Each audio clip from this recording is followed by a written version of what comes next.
Yeah, look, I have to say I've been disappointed by the ticket sales so far. I kind of feel, and my feedback is that Fijians are very last minute, and they'll come together in the end. But I need to get them to be purchased faster.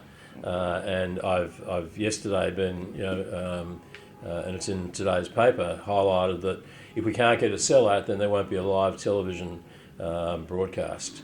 So we've got the rights with both our subscription and free-to-air broadcasts to delay the broadcast by up to 2 hours. And we don't want to do that, but we want to know that we've got a sellout. And we want the players to be playing in front of a raucous crowd of Fijians, urging them on.